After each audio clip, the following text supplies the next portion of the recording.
अगर आप भी शुगर से परेशान रहते हैं, आपकी फास्टिंग शुगर हमेशा 300 से 400 के ऊपर रहती है, हर महीने डॉक्टर आपकी दवाइयां बढ़ाते जा रहे हैं, सुबह खाली पेट शुगर हाई रहती है, खाना खाने के बाद और ज़्यादा बढ़ जाती है, आप मेडिसिन लेते हैं, मेडिसिन लेने के बाद भी बॉडी में वीकनेस, थकान, बार बार पेशाब आना, प्यास लगना, आंखों में धुंधलापन और पैरों में जलन जैसी प्रॉब्लम्स खत्म नहीं हो रही, तो आज की ये वीडियो आपके लिए बहुत ज़्यादा ही इम्पोर्टेंट होने वाली है। क्योंकि आज की वीडियो में मैं बात करने वाली हूँ उन सब्जियों के बारे में जो देखने में तो हेल्दी लगती है, लेकिन अगर डायबिटीज़ पेशेंट उन्हें बिना सोचे समझे ज़्यादा क्वांटिटी में खाते हैं तो वही सब्जियां ब्लड शुगर को तेज़ी से बढ़ा सकती है। सबसे इम्पोर्टेंट बात यह है कि डायबिटीज़ में सिर्फ दवाई लेना ही काफ़ी नहीं होता, बल्कि सही खाना खाना उससे भी ज़्यादा ज़रूरी होता है। क्योंकि डायबिटीज़ ऐसी बीमारी है जिसमें आपकी बॉडी या तो इंसुलिन बनाना कम कर देती है या फिर जो इंसुलिन बनता है बॉडी उसे सही तरीके से यूज नहीं कर पाती। यही वजह है कि डायबिटीज़ को कंट्रोल करना बहुत ज़रूरी होता है। अगर शुगर लंबे टाइम तक हाई रहे तो धीरे धीरे इसका असर आँखों, किडनी, नर्व्स, हार्ट और पूरे बॉडी पे पड़ने लगता है।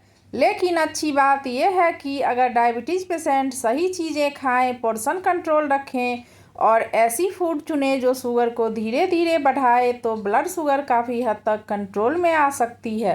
वीडियो शुरू करने से पहले आपसे एक छोटी सी रिक्वेस्ट है, अगर वीडियो पसंद आए तो वीडियो को लाइक करें और चैनल को ज़रूर सब्सक्राइब करें। पहली सब्जी है आलू। आलू लगभग हर घर में खाया जाता है, लेकिन डायबिटीज़ पेशेंट के लिए आलू सबसे रिस्की वेजिटेबल में से एक है। क्योंकि आलू में कार्बोहाइड्रेट बहुत ज़्यादा क्वांटिटी में होता है और जब ये बॉडी में जाता है तो जल्दी टूटकर ग्लूकोज में बदलने लगता है। अगर आपने ज़्यादा आलू खा लिया तो ब्लड शुगर अचानक तेज़ी से ऊपर आ सकती है। अगर आप डायबिटिक के पेशेंट हैं तो आलू खाते टाइम ध्यान दें, खास तौर पर उबला हुआ आलू खाने से बचें। उबला हुआ आलू शुगर को और तेज़ी से बढ़ाने में हेल्प करते हैं। अगर आप रोज़ ज़्यादा आलू खाते हैं तो इंसुलिन रेसिस्टेंस बढ़ सकता है, वेट भी बढ़ सकता है और फास्टिंग शुगर लगातार हाई रहने लगती है। इसका मतलब ये नहीं है कि आप आलू बिल्कुल बंद कर दें। अगर आपका शुगर कंट्रोल में है तो आप कभी कभी लिमिटेड क्वांटिटी में आलू खा सकते हैं। लेकिन अगर आप ज़्यादा क्वांटिटी में आलू खाते हैं तो ये आपकी डायबिटीज़ को और ख़राब कर सकता है। इसलिए डायबिटीज़ पेशेंट को आलू हमेशा कंट्रोल क्वांटिटी में खाना चाहिए और कोशिश करें कि जब भी आप आलू खाएं तो प्लेट में फाइबर ज़्यादा हो, प्रोटीन अच्छा हो, ताकि शुगर अचानक स्पाइक ना करे।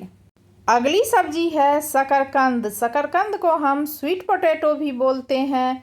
शकरकंद को अक्सर लोग हेल्दी सुपरफूड मानकर खाते हैं। इसमें fibre, vitamin A, vitamin C और एंटीऑक्सीडेंट्स होते हैं जो बॉडी में एनर्जी भी देता है और डाइजेशन के लिए भी अच्छा माना जाता है।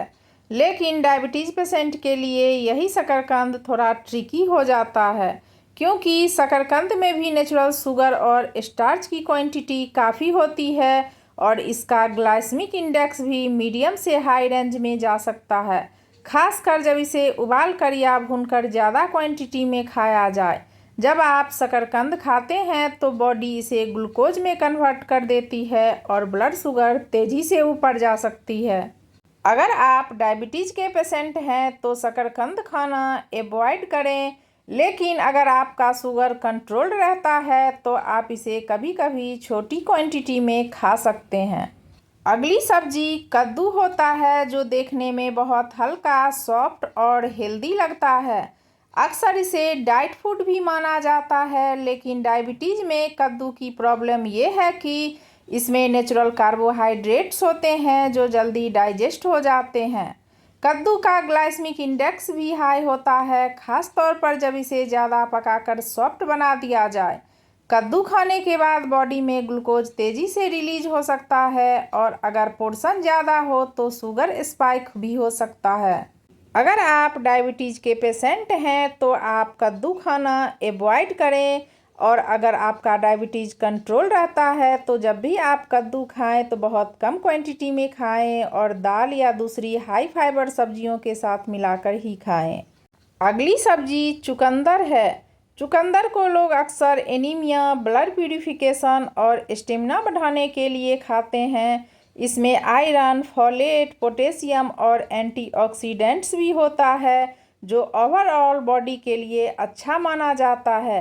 लेकिन डायबिटीज़ पेशेंट के लिए चुकंदर हार्मफुल हो सकता है, क्योंकि चुकंदर में नेचुरल शुगर होते हैं जो बाकी कई सब्जियों के मुकाबले ज़्यादा होती है। डायबिटीज़ पेशेंट अगर ज़्यादा क्वांटिटी में चुकंदर खाते हैं तो पोस्ट मील शुगर स्पाइक हो सकता है और इंसुलिन पर एक्स्ट्रा लोड पड़ सकता है।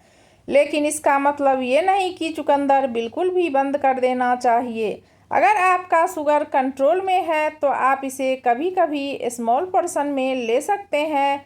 सबसे इम्पोर्टेंट बात यह है कि चुकंदर का इफ़ेक्ट हर व्यक्ति पर अलग हो सकता है। कुछ लोगों में ये शुगर जल्दी बढ़ा देता है और कुछ में थोड़ा स्लो इफ़ेक्ट दिखता है।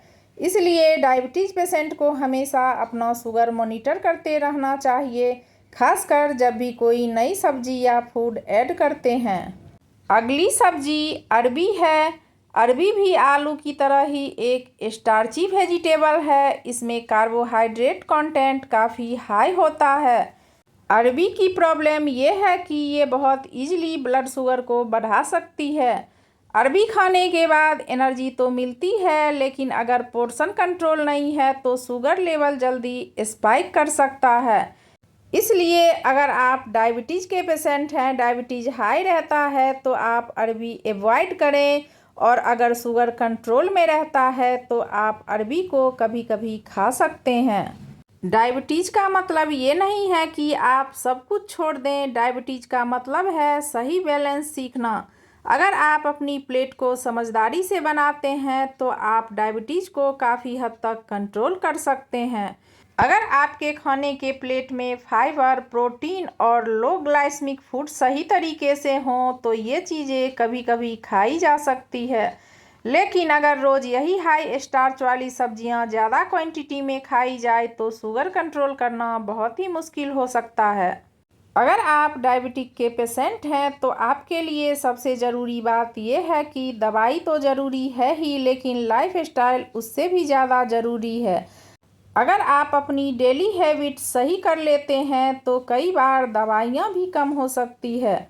अगर आपको ये वीडियो हेल्पफुल लगा हो तो प्लीज़ वीडियो को लाइक करें और चैनल को ज़रूर सब्सक्राइब करें। कमेंट करके ज़रूर बताएं कि इन सारी सब्जियों में से कौन सी सब्ज़ी आपको सरप्राइजिंग लगी।